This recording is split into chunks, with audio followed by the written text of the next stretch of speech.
Bienvenidos a Autos con Historia. Aquí va un número para empezar, 60.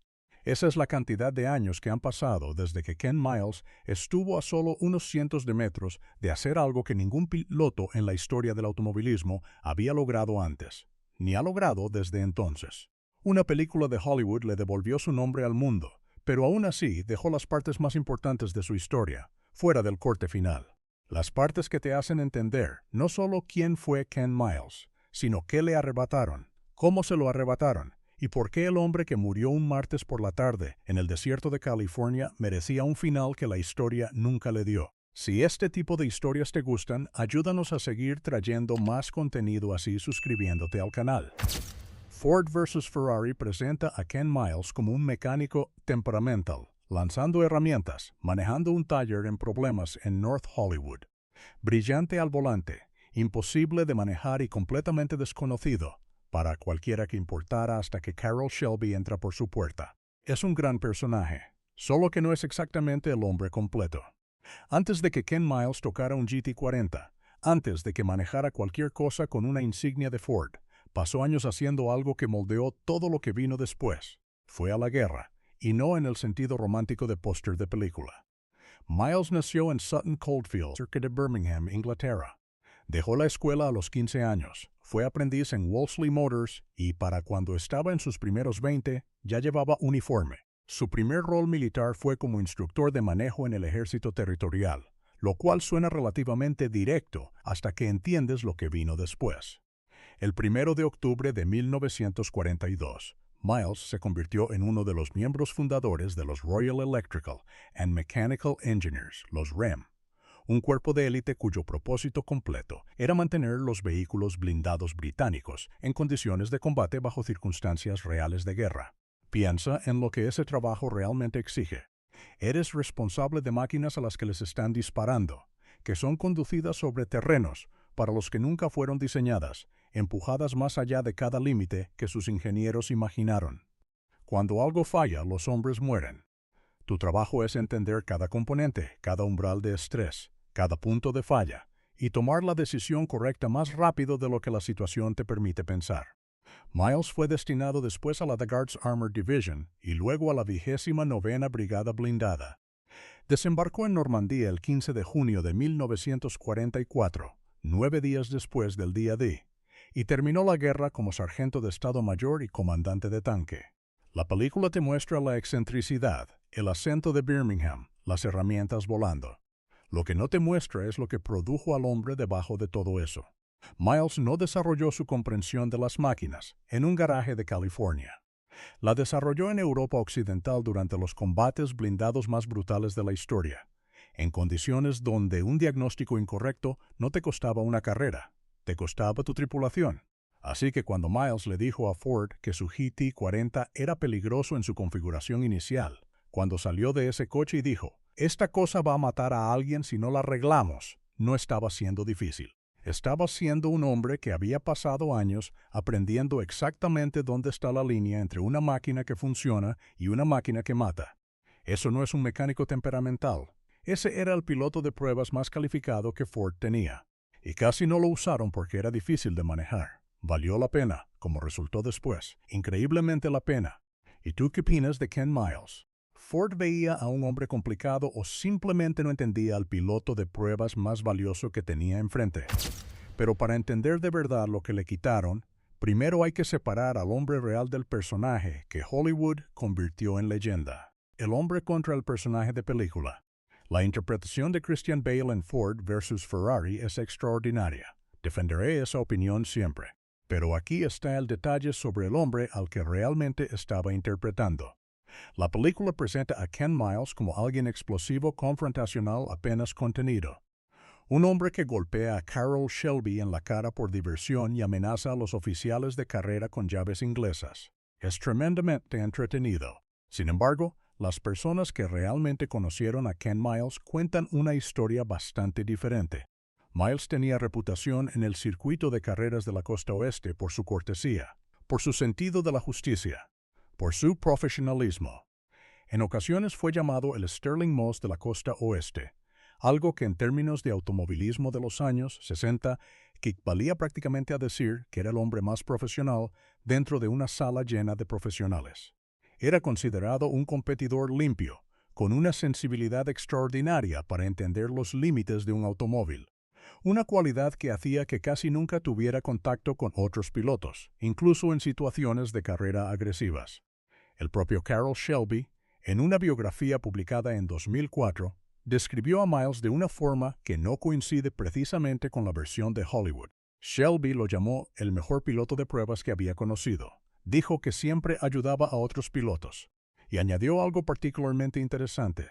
Me recordaba a Fangio en ese aspecto. Se tomaba el tiempo para enseñar a los demás pilotos. Y luego está la manera en que el propio Miles se describía a sí mismo. Soy mecánico. Esa ha sido la dirección de toda mi vida profesional. Conducir es un pasatiempo para mí, una forma de relajación, igual que el golf para otras personas. Detente un segundo y piensa en eso.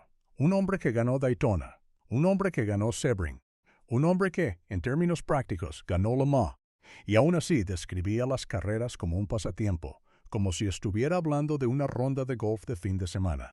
Eso no es el retrato de un piloto obsesionado con la gloria, luchando contra las cadenas corporativas. Es el retrato de un profesional profundamente inteligente, sarcástico, consciente de sí mismo, que casualmente también era uno de los pilotos más rápidos del planeta, y que parecía tomarse todo aquello con bastante más calma que las personas que lo rodeaban. La película exageró su volatilidad porque la volatilidad crea drama y el drama vende entradas. Es comprensible. Pero también tiene un costo. Te hace perder de vista una de las cualidades más extraordinarias de Ken Miles, su disciplina emocional. El hombre que podía sentir los límites de un automóvil mejor que casi cualquier otra persona en la Tierra, también era un hombre que entendía sus propios límites. Un hombre capaz de contenerse. Y cuando llegó el momento más devastador de toda su carrera, eligió el profesionalismo por encima de la furia. Llegaremos a ese momento, porque está cada vez más cerca, la triple corona de la que nadie habla. Hay un hecho que Ford versus Ferrari menciona de pasada, pero nunca termina de desarrollar completamente. Y es un hecho que cambia toda esta historia. Ningún piloto en la historia ha logrado ganar las 24 horas de Daytona, las 12 horas de Sebring y las 24 horas de Le Mans durante el mismo año calendario. Ni Mario Andretti, ni Fernando Alonso, ni nadie. A día de hoy, esa hazaña sigue sin conseguirse después de 60 años de intentos. En 1966, Ken Miles ganó Daytona, Ken Miles ganó Sebring. Y después llegó a Le Mans con la triple corona prácticamente entre sus manos. Y fue entonces cuando Ford se la quitó. Esto no fue simplemente una victoria perdida por una cuestión burocrática. Esto era el logro más difícil de alcanzar en toda la historia del automovilismo de resistencia. Un récord imposible. Un lugar permanente entre los más grandes pilotos que jamás han existido. El tipo de logro que hace que tu nombre sea mencionado para siempre junto a las mayores leyendas del deporte sin que nadie pueda discutirlo. Charlie Agapio, mecánico de Shelby, que estuvo presente en Le Mans, fue muy directo al expresar lo que creía que estaba ocurriendo. Ford no quería que Ken Miles ganara Le Mans. Querían que el titular dijera, Ford gana Le Mans, no Ken Miles se convierte en el primer hombre en ganar Daytona, Sebring y Le Mans en el mismo año. Sí, cierta o no esa interpretación, el resultado fue exactamente el mismo. Miles lideraba la carrera. Tenía una ventaja tan aplastante que estaba a punto de sacar una vuelta completa a todos los coches del circuito, excepto a sus compañeros de equipo en Ford. Su dominio era tan evidente que la dirección del equipo llegó a preocuparse por lo humillante que resultaría para la competencia. Y entonces llegó la conversación en los pits. Luego llegó la orden de reducir la velocidad para lograr una llegada fotográfica. Y después llegó la interpretación de una regla que nadie había revisado antes de tomar esa decisión. El ganador, en caso de empate, sería determinado por la posición de salida. Bruce McLaren, que había arrancado más atrás en la parrilla, fue declarado como el piloto que técnicamente había cubierto más distancia en el mismo tiempo. A él se le otorgó la victoria.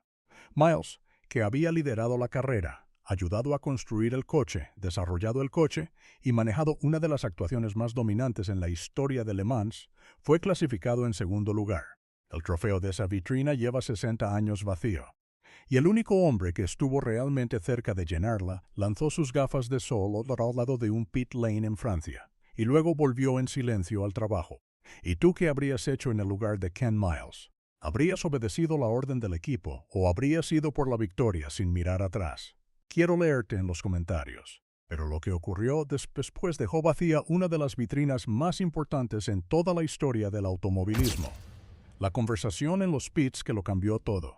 Ford vs. Ferrari muestra a Carroll Shelby entregándole a Miles la orden de la llegada fotográfica, con cierta resistencia, y a Miles aceptándola con una especie de gracia filosófica. En esencia, eso es ampliamente cierto. Pero el momento real fue mucho más crudo de lo que la película deja ver. El mecánico de Shelby, John Collins, recordó haber escuchado a Miles decir en voz alta después de que Carroll hablara con él durante aquella última parada en pits: así termina mi contribución a esta maldita carrera. Y luego lanzó sus gafas de sol al otro lado del pit. Eso no es estoicismo. Eso es un hombre tragándose la furia en tiempo real y apenas logrando contenerla. Carroll Smith, el jefe del equipo Shelby, se inclinó hacia Miles y le dijo algo que la película no incluye. No sé qué te dijeron, pero no te van a despedir por ganar Le Mans. Miles nunca volvió a hablar del tema después, ni con Shelby ni con nadie del equipo. Eran los mejores amigos. Y aparentemente el asunto quedó cerrado en el mismo instante en que ocurrió. Y aquí viene la parte que vuelve esta historia verdaderamente desgarradora, de una manera que no tiene nada que ver con la política corporativa de Ford, ni con Leo Beebe, ni con ninguno de los villanos institucionales que la película presenta. Años después, Carroll Shelby dijo esto. En 1966, Ford no le costó a Ken Miles la carrera en Le Mans. Yo lo hice y me arrepiento hasta el día de hoy. Leo Beebe se acercó a Shelby y le preguntó, ¿quién crees que debería ganar la carrera? Shelby pensó, bueno, diablos, Ken ha estado liderando durante todas estas horas. Él debería ganar la carrera. Entonces miró a Leo Beebe y le dijo, ¿qué crees tú que debería pasar, Leo? Beebe respondió, me gustaría ver a los tres cruzar la meta juntos. Y Shelby dijo, entonces hagámoslo así, sin saber que los franceses interpretarían las reglas de la manera en que lo hicieron. No Ford, no Leo Beebe. Una sola conversación casual entre dos hombres que creían estar haciendo algo razonable. Y el piloto más extraordinario de su generación pagó el precio por ello. Shelby cargó con esa conversación durante 46 años. Cada logro que vino después, y fueron muchos, ocurrió bajo la sombra de ese momento. Eso es lo que la película no puede mostrarte del todo, porque la película termina demasiado pronto. ¿Y tú qué habrías hecho si fueras Shelby en ese momento? ¿Dejabas que Ken Miles ganara solo o aceptabas la llegada de los tres Ford juntos para la foto histórica? Te leo en los comentarios. Pero 2 meses después de esa decisión, Ken Miles volvería a subirse a un prototipo, y esta vez el coche ya tenía una historia oscura detrás. El coche que ya había matado a alguien.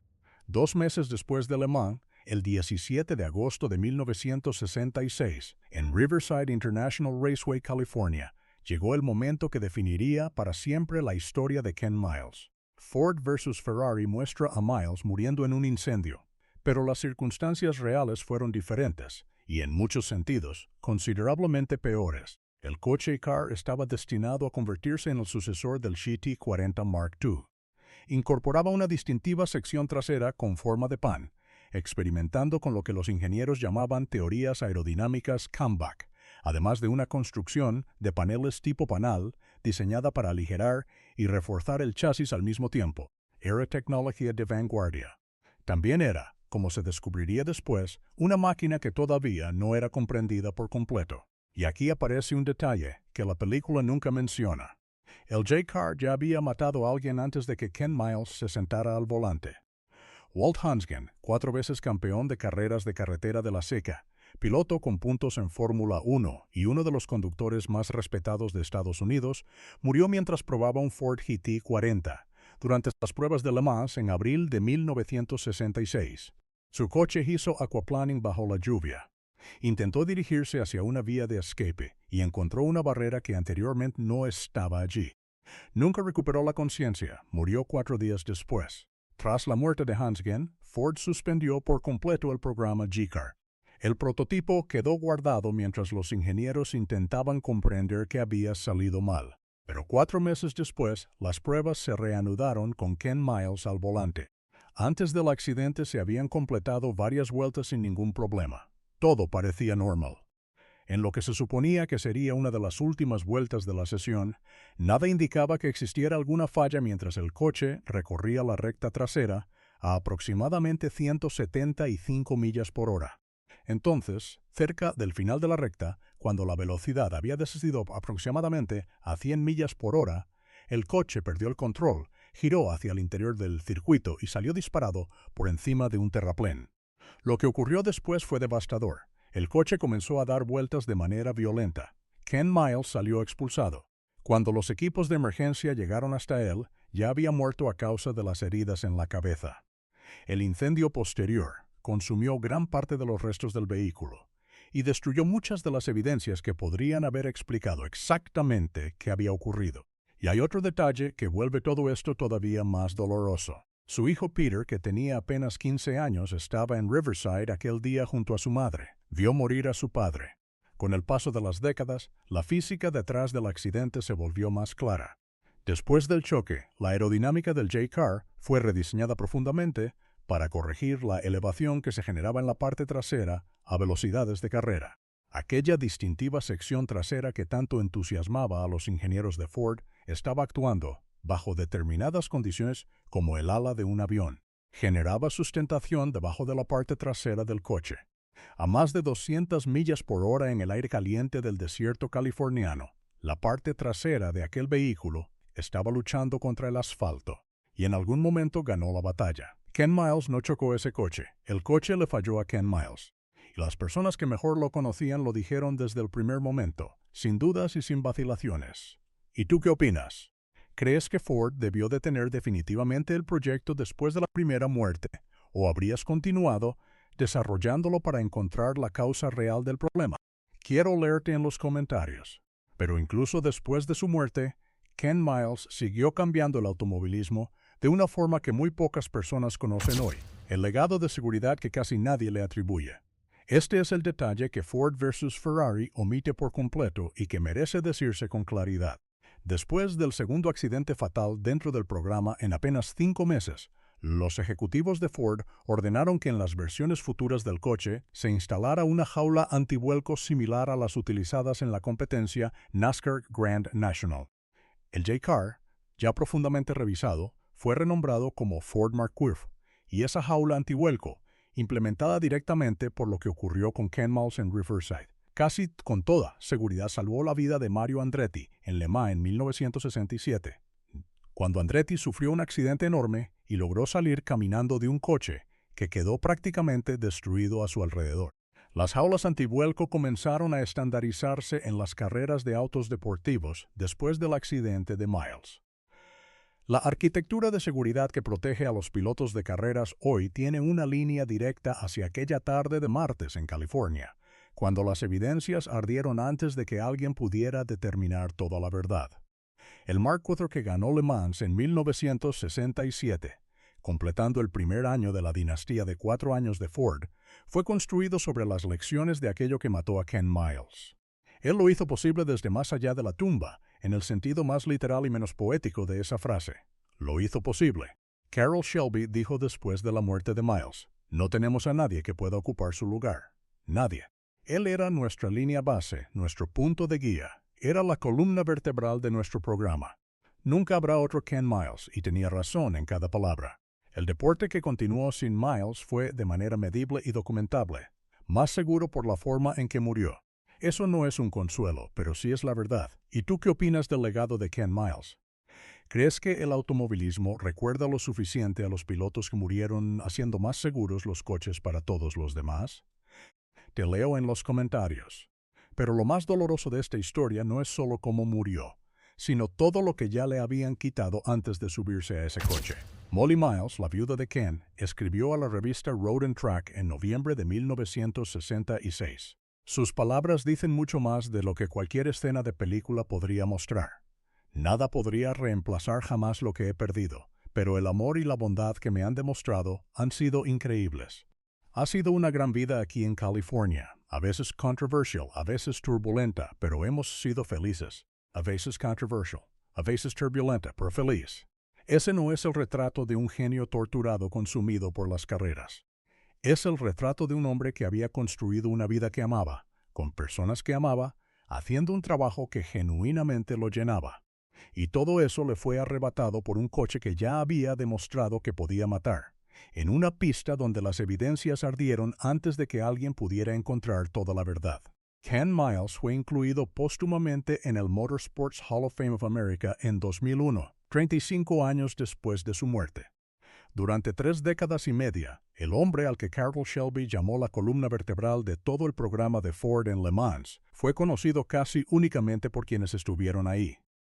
Hizo falta una película de Hollywood en 2019 para que su nombre significara algo para el mundo, y aún así la película suavizó su historia, le dio una muerte más calmada que la real.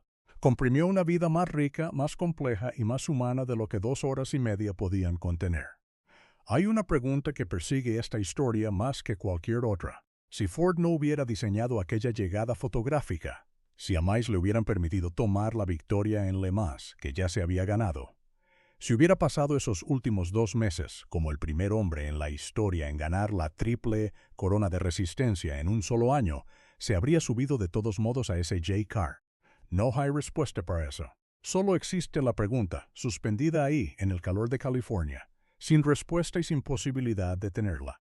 Miles murió como piloto de pruebas, haciendo el trabajo ingrato, peligroso y poco reconocido que siempre estuvo en el centro de todo lo que hacía. El trabajo que hizo grande al GT40, que hizo grande al Cobra y que hizo que cada coche que tocaba fuera mejor que antes de su llegada. No murió en una carrera, no murió frente a una multitud, no murió rodeado del contexto que habría hecho que su muerte se entendiera como la de un piloto de carreras. Murió un martes por la tarde probando un prototipo en el desierto de California, haciendo un trabajo que debía hacerse para una empresa que acababa de negarle su mayor logro. Ken Miles no murió una muerte de héroe, murió una muerte de trabajador. Y eso, más que cualquier otra cosa, es lo que Ford versus Ferrari no pudo mostrarte. La triple corona de resistencia en solo años sigue sin dueño, 60 años y contando. Un récord que se mantiene no porque nadie lo haya intentado, sino porque el único hombre que realmente tuvo las 3 victorias en sus manos el mismo día recibió la orden de reducir la velocidad a unos cuantos cientos de metros de la línea de meta. Su nombre finalmente es conocido por todos. Tardó demasiado, pero aquí estamos. ¿Y tú qué opinas? ¿Ken Miles perdió solo una carrera o perdió el lugar que merecía en la historia del automovilismo? Quiero leerte en los comentarios. Si esta historia te dejó pensando, ayúdanos a seguir contando relatos como este suscribiéndote al canal y compartiéndolo con otro amante de los autos. Porque algunos pilotos no necesitan una corona para ser leyenda. Solo necesitan que alguien cuente la historia completa.